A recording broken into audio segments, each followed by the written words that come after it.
I attempt to resurrect spirits with my songs.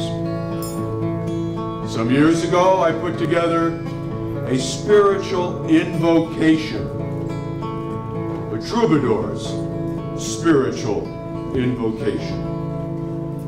It's also a drinking song. I'll sing a song of storm-tossed oceans, standing upon my native shore, and dream of climbing cloud-torn mountains while gazing up from the forest floor. So here's to the dreams that have long gone by, to those that will never be. I raise my glass to the pitiless green, to those who are wiser than we. Yes, I'll raise my glass to the pitiless green, my voice to the pounding sea. Call to the spirits who laugh in the night, in hopes that they'll join with me. I stand within pure white moonlight, rippling down in silver waves, and listen for returning voices echoing from forgotten graves. They sing of the dreams that have long gone by, those that will never be. The haunting sighs, the battle cries, resurrected in harmony. Yes, we'll sing of the sighs and the battle cries of those who are wiser than we, and we'll call to the spirits who laugh in the night, in hopes that they'll join with me. Join with me. Join with me. Ladies and gentlemen, Mr. Thomas Paine.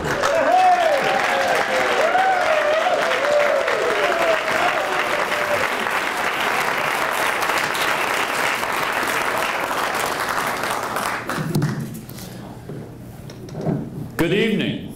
Well, good evening. Can everybody hear me? Yeah. All right, very good. It's a good start. The rebellion in the colonies made me a soldier, an author, and a journalist. And I remain a member of the Fourth Estate.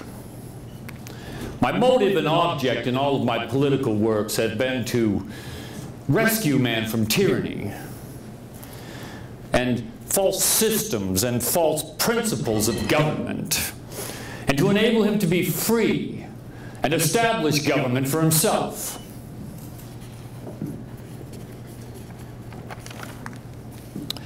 In January of 1776, my pamphlet, Common Sense, galvanized the people of the colonies to fight for their freedom from England.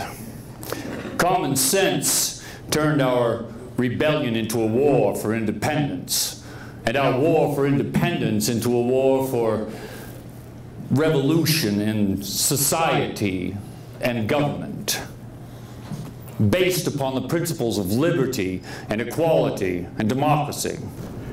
Sir, if I could try and put a human face on agrarian justice with a little song. It's time to go now, Jenny. No need to close the door. What if the dust gets in the house? It doesn't matter anymore. For you and the dust have been at war for far too many years. But now the war is over, Jenny dear.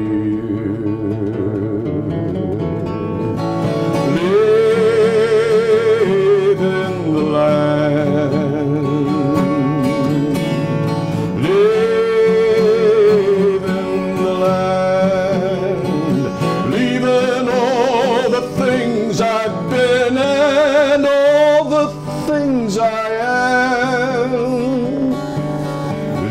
in the land. Remember when I brought you here, those long bright years ago. Through all these years you've been my heart, and the land has been my soul. Those long bright years are over now, but still the heart beats strong. But Jenny dear, the soul is gone. Leave in the land. Leave in the land. Leaving all the things I've been and all the things I am. Leaving the land. Leaving the land.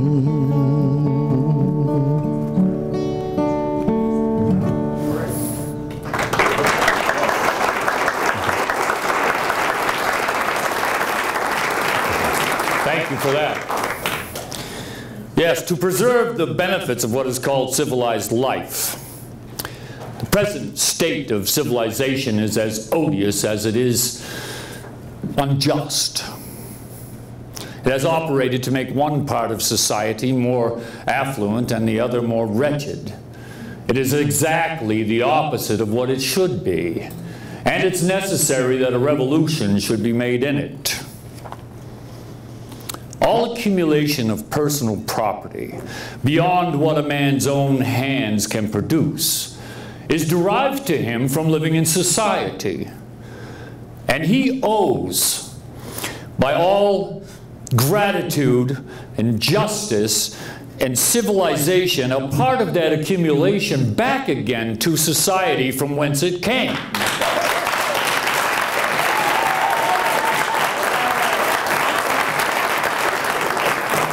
Separate an individual from society.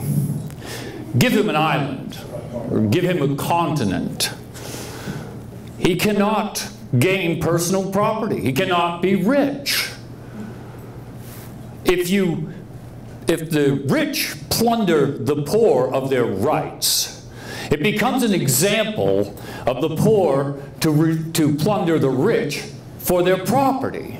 I'm a friend to riches because they're capable of good. I care not how affluent some may be, so long as none are miserable in consequence of it.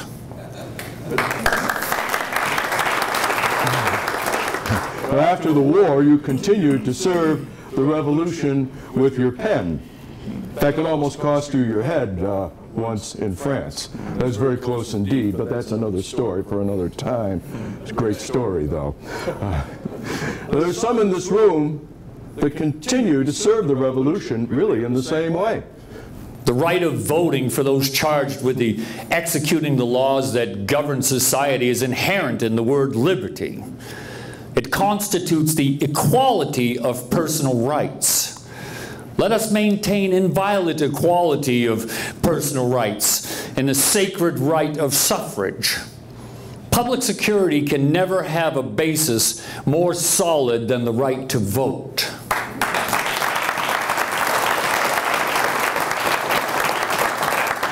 And just this morning, you, Mr. Prophet, courageously sounded the alarm that the Supreme Court decision equating the power of money with the power of speech, courageously asserting that this may well be the most serious threat to freedom that you will see in your lifetime.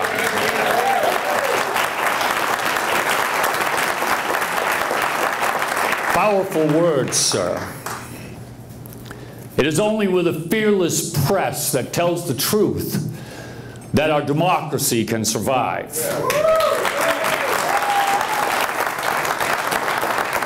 My works, though popular among the common people, antagonized many among the powerful. propertied and pious, and put my life at risk. The elites called my works wicked and inflammatory, and they accused me of libel. If to expose the fraud and imposition of monarchy, to propose plans for the education of helpless infancy, and the comfortable support of the aged and distressed, to endeavor to conciliate nations together, to extirpate the horrid practices of war, and to break the chains of political superstition and raise degraded man to his proper rank, if these things be libelous, then let me live the life of a libeler.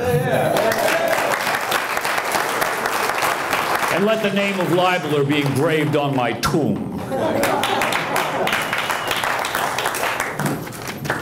Today I would be called something more than a libeler. I'd be called a liberal. Let them call me a liberal. Let them call me a radical.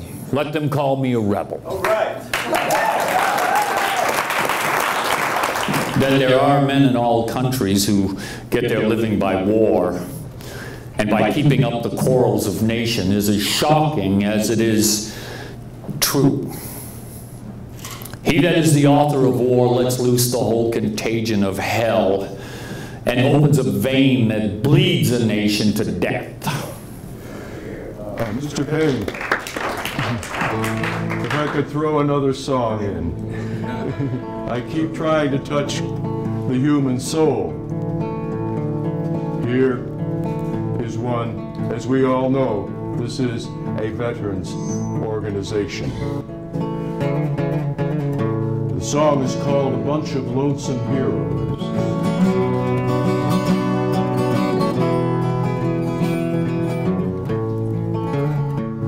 Well, a bunch of lonesome and very quarrelsome heroes were smoking out along the open road, and the night was dark and thick between them, each man beneath his ordinary load.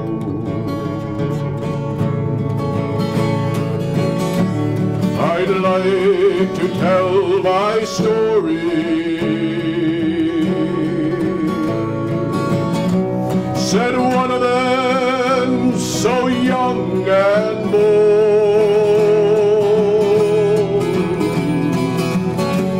I'd like to tell my story before I turn into gold.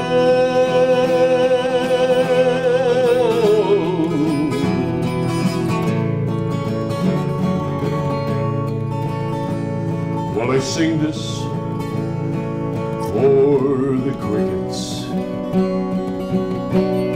and I sing this for the army, and I sing this for the children, and for those who do not need me.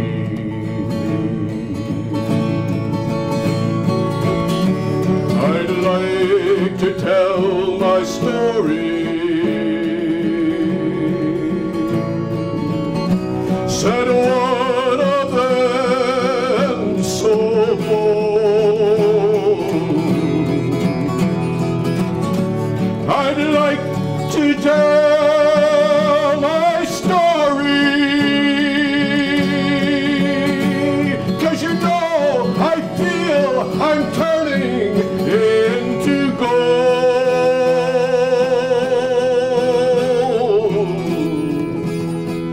Yes, a bunch of lonesome and very quarrelsome heroes were smoking out along the open road, and the night was dark and thick between them, each man beneath his ordinary load. Sir.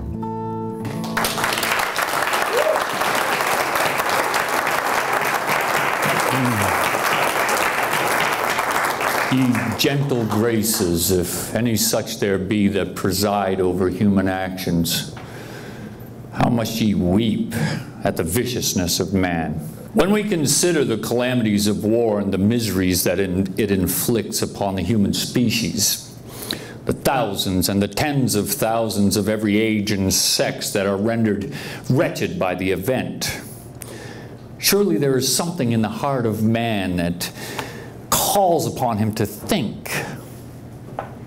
Surely there is some tender chord tuned by the hand of the Creator that struggles to emit in the hearing of the soul of sorrowing sympathy. Let it then be heard. And let man learn that the true greatness of a nation is founded in the principles of humanity.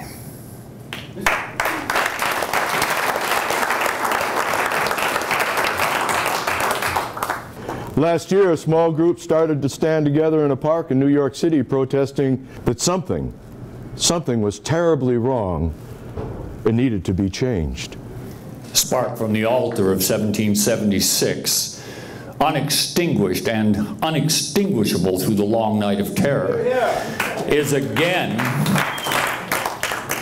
lighting up in every part of the Union the genuine name of rational liberty. Remember, the revolution in 1776 was won by the common people, by we, the people. Find these groups and join them. Bring your voice, your pen, your music, your ideas. But lacking these, just come and stand. Democracy begins. Democracy begins when we show up.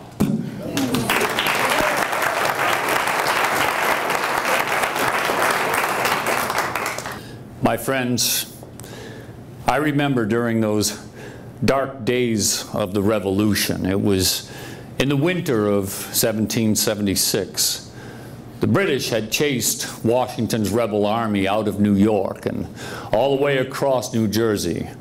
Were forced to cross the Delaware and camp on the Pennsylvania side. They were beaten, freezing.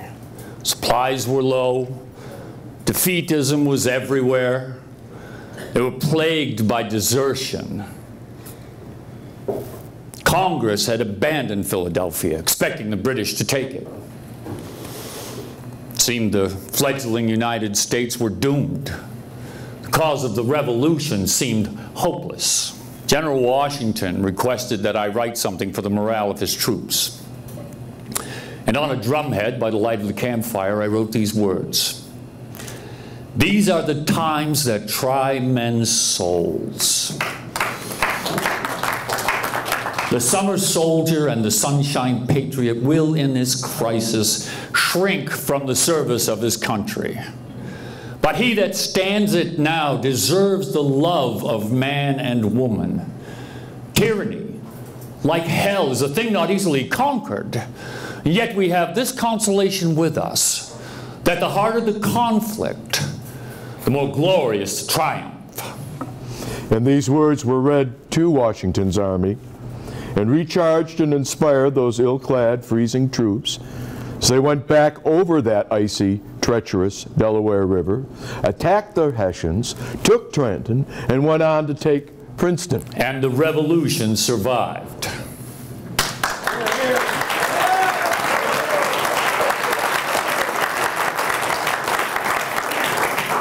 And now, just as I did then, I call not upon a few, but upon all. I call not on just this state or that state, but upon every state. Up and join us. Lay your shoulders to the wheel. Better to have too much force than too little when so great an object is at stake. Let it be told to the future world that in the depth of winter when nothing but hope and virtue could survive. That city and country, alarmed by a common danger, came forth to meet and repulse it. Say not that thousands are gone, but turn out your tens of thousands. Throw not the burden of the day upon providence, but show your faith by your works, that God may bless you. It matters not where you live or what rank of life you hold. The evil or the blessing will reach us all. The far and the near, the home counties and the back, the rich and the poor will suffer or rejoice alike. A man standing in a doorway holding his small child, choosing passivity and commenting on the upsetting times these days, said, "Give me peace in my day." But those of us who stand and fight for liberty and equality are saying rather, if there must be trouble, let it be in my day that my child may find peace.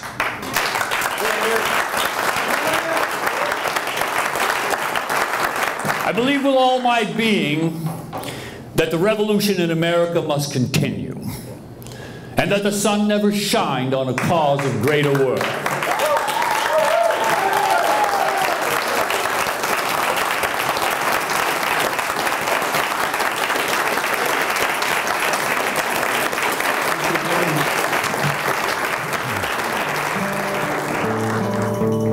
Maybe I can put a musical footnote to this.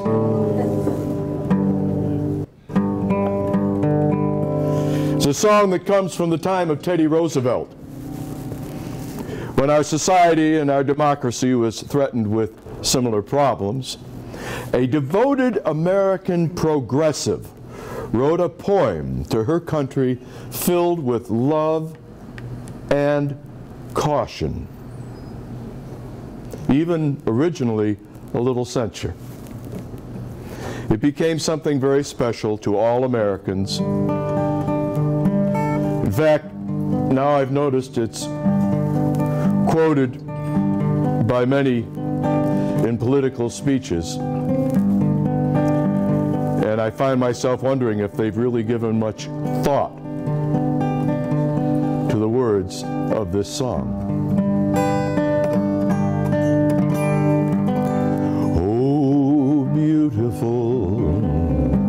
For spacious skies, for amber waves of grain, for purple mountains' majesties above the fruited plain.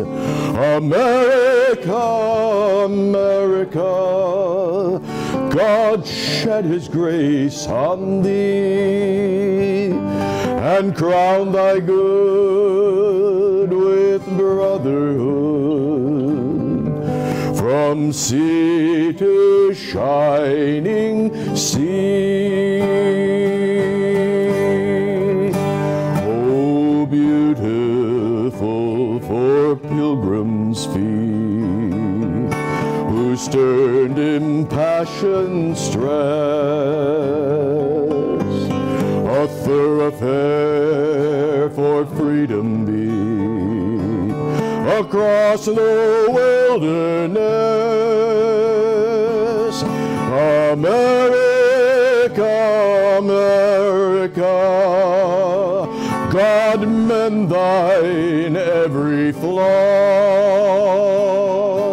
confirm thy soul in self-control, by liberty in law.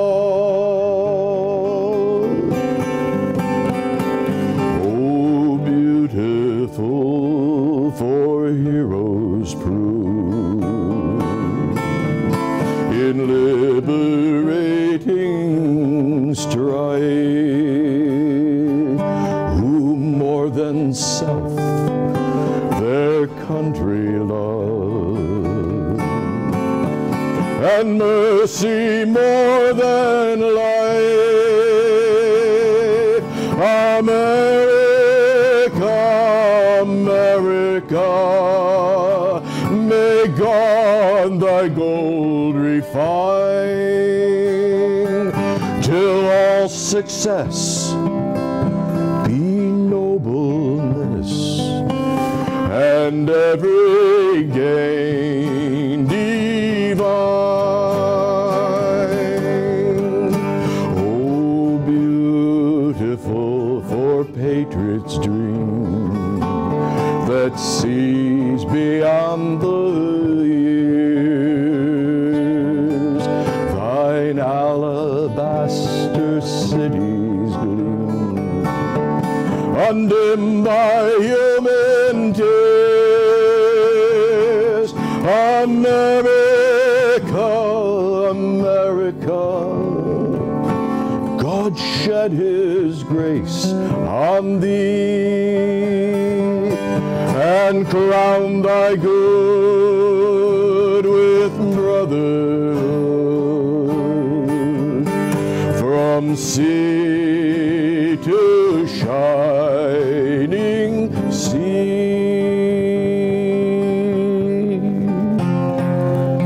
As I went walking that ribbon of highway, I saw above me that endless skyway, and far below me that golden valley, singing, this land was made for you and me. Here we go. This land is your land, this land is my land, from California to the New York Island, from the redwood forest to the Gulf Stream water, singing, this land was made for you and me.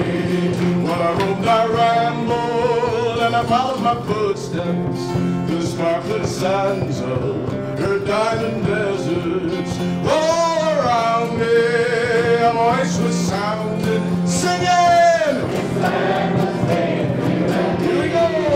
This land is your land, this land is my land, from California to the New York Island, from the redwood forest to the Gulf Stream water, singing, this land was made for you and me. The sun came shining as I was strolling, the wheat fields waving and the dust clouds rolling. A fog was lifted, a voice was chanting, singing, this land was made for you and me. This land is your land, this land is my land, from California to the New York Island, from the redwood forest to the Gulf Stream waters, singing, this land was made for you and me. But you don't know these two verses. By the shadow of the steeple, I saw my people. By the relief office, I seen my people. As they stood there hungry, I stood there asking, is this land made for you and me? Nobody living can ever stop me as I go walking that freedom highway.